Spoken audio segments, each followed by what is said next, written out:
Katambayan, welcome back po pala sa ating channel at andito po tayo sa manukan po ni Sir Romeo Oscar mga katambayan. At sa mga gusto po palang bumili na kanyang produkto ng mga manok dito, ilalagay ko lang po sa screen yung kanyang page. So Sir, tingnan natin yung mga alaga natin Sir. Sir, ano pala yung mga inaalagaan natin na manok dito ngayon Sir? Mostly dito sa aking maliit na manukan, naghilig talaga ako dito sa Dongtao. So Dongtao to Sir, no? Dongtao, original from Vietnam pero nabili ko ng locally. Local to siya Sir. Locally na. So dito So yung ating na-startan dito Sir, mga ilan yung Dongtao na sinimulan natin Sir? Sinimulan ko ito ng 4 na inahin saka 2 tandang. So magkano naman po yung ating naging kapital nito Sir? Ang kapital ko dito is 5,000 ang isa, laying na siya. Itong 5 din, ito is 4,500. 4,500. So yung may mga na-produce na tayo nito Sir? Ang na-produce ko is meron na akong mga nabenta, din ito naiwan, 10. So magkano naman yung presyohan nito karaniwan Sir? Ang presyohan nito is 2,500, mura lang tayo. 2,500 ang month old. Month old? Ito, mga ilang edad Sir? 2 months. 2 months. So mga ganito Sir, magkano Sir? Yung mga maliliit. 2 months old dito ay 3,500. So yung mga maliliit Sir, yun yung ano? Ito mga maliliit, ang running 2 months. Running 2 months. So 3,000 ang pares. So ito Sir, ano, bago to Sir?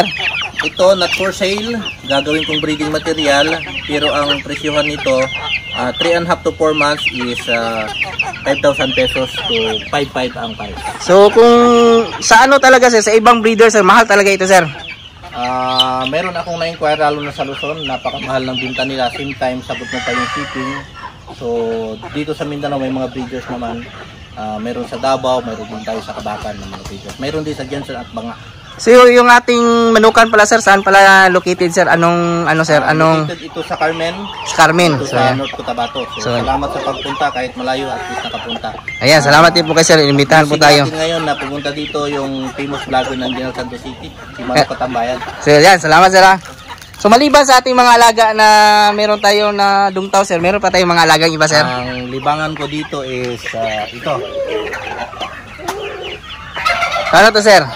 Mayroon tayong 300 heads na 6 days old na broiler chicken. Broiler chicks yan Sir, chicken. Ayan. So ano lang Sir, bago lang ito Sir.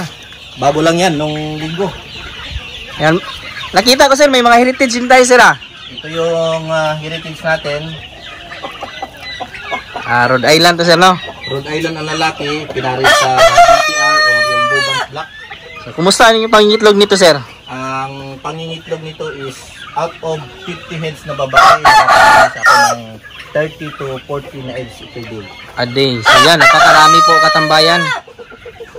Ayan, pinakawalan niyo yung iba dito, mga ano to Sir, mga ibang lahis ano? May mga black astrolop tayo, then big-eyed brown, saka Rhode Island red. Rhode Island red. So kasama na to sa 50s ano? Sama-sama na sila. Yan, nakaka-range din po dito katambayan. Malaki kasi yung area ni Sir. Nasa mga ilang square meter to Sir? Itong square meter dito is more or less 150 to 200. Yan mga katambayan. So dito sila pumapasok Sir? O pinapapasok? Ito yung kulungan nila. Yan o. Hapon na. So magkano yung ating naging ano dito Sir? Kumbaga sinimulan dito Sir na ano talaga, breeders na lahat Sir? Pagbili ko, laying na sila. So, laying na sila. Hindi ako nagka-problema kasi nag-start ako sa laying na. So kikita ka na agad pagka bukasan kasi meron na siyang napiproduce ng itlog. Pwede mong ibenta, pwede mo rin incubate. So yan mga katambayan. So may incubator man tayo Sir, no? Meron akong incubator na 540 Capacity. So yan. 540 setter, 540 action. So ito Sir, ang ating produce na mga sisiyo. Ito na yung aking na-produce na sisiw. Meron na ito may-ari Sir? Gisaaran na ni 2 weeks balikan pero wala namang problema kung may bibili. So mga katambayan na yung mga presyohan natin ito, mga heritage lang ito, magkano to Sir? 250. So yan mga katambayan. 2 months to 2 months 1 week. So yan. Hindi ka na po logi kasi malulusog na naman po mga katambayan. Madami to Sir, no? Mga ilan to dito Sir? Ito approximately mga 180 to 200 heads ang ganda. So may kaming pa tayong mapipisa, sir. May kaming panapisa, halos loaded yung ating Incubator. So yan mga katambayan. Yung ating day old to week old, sir, magkano, sir? Day old to week old is 100 ang isa. So yan mga katambayan, malulusog na po talaga. Ilang taon na nga tayo? Ay, buwan pala tayo, sir, no? Naging hobby ko lang ito last September lang. Last September lang. So yan mga katambayan. Pag-aalaga ng isang manok saka 100 parehas lang. So para bawi ang oras, ito yung may mga dungtaw pa tayo dito. Dungtaw pa ito. Magkano to, sir? Ito binibinta ko ng 3 weeks old is 2,000 ang pares. So yan mga katambayan. Malalaman naman natin yung babae, sir, no? Dito malalaman natin halimbawa ito. Ito malalaman mo, ito magiging lalaki to kasi halos puro itim. Yan. Yan. Yung may pinkish, Babae na. babae. So yan mga katambayan. May pinkish saka brown, yan babae na. So yan na, sa mga gusto magpa-reserve at bumili, contact lang po natin yung page ni Sir. Sir, no? So binubrooding ko muna. Yan, meron pa pala dito katambayan, no? So ito, sir, benta din ito, sir, no? Benta rin yan. Ayan na, sa mga gustong bumili, pwede makapili po talaga. Napakarami po pala alaga ni sir. Maganda yung brother, ano mo, sir? Budingeriya mo, sir, kulungan mo. Lahat ito, sir, no? Available, sir, no? Available yan, naka-produce ko na rin ito. Ayan, doon sa galing sa incubator. So produce na po yan katambayan. So kumusta naman yung ating unang mga benta natin sa ating alaga, sir? Tamang-tama lang, yung pinakamalaking binta ko dito is Dongtao, then Heritage Chicken, 8,000 pesos. So yan mga katambayan. Yun yung binta ko for the day. So yung ating pag-alaga ng Dongtao, sir, kumusta naman, sir? Iba din sa ano?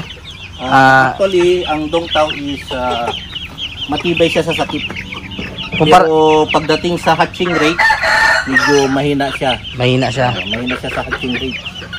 Mahirap kasi makasampa yung lalaki, kaya yung fertility rate niya mababa. So pag mababa ang fertility rate, mababa rin yung hatching. So ang ginagawa, pwede din ito, ano, sir, hawakan lang yung babae at saka ipakasta sa lalaki. Pwede naman. So yan Manual. mga katambayan, manual lang kumbaga. So karaniwan na iniitlog nito, sir, araw-araw din ito, sir? Itong 4 na Dongtao na ito, minsan makaproduce ng 2, minsan 3. 3 sa isang araw. 3, 2 sa isang araw. So araw-araw na yan, sir, nung simula mong bilhin yung RTL? Oo, araw-araw. Ayan. Nagpahinga ng 2 weeks, then pinalang ko ulit. Pero ito sila, sir, nagalimlim talaga. Originally, nagalimlim ito, pero yun nga, pag napalimlim ka, sayang yung days na ipapalimlim mo. Din yung recovery period na naman, nakakain yung sisiw, sayang. So, tinatanggal ko na at nilalagay sa incubator. Ayun. So yun yung mga diskarte din po katambayan para tuloy-tuloy din yung pag-produce ng itlog, sir, no? At sisiw. Tuloy-tuloy.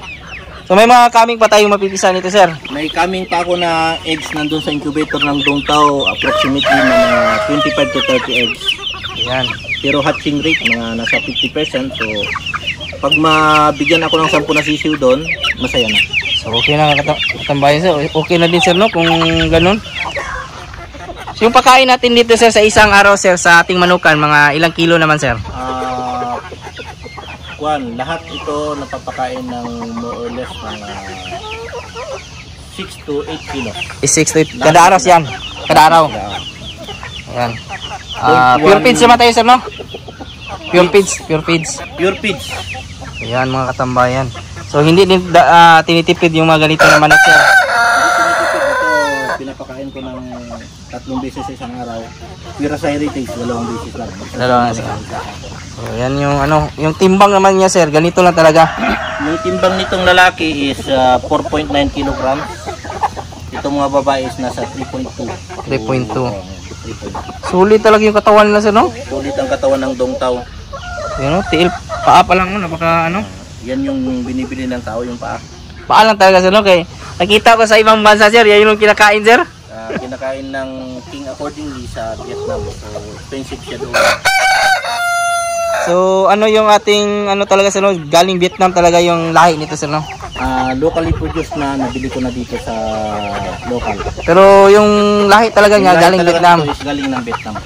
So yan po yung Dongtao katambayan, isa sa mga pinakamahal na mga manok sa buong mundo. 3 weeks old, malaman na yung lalaki. So, ano din sir? Sa balahibo sir, no? Hindi Sa balahibo, pure itim siya.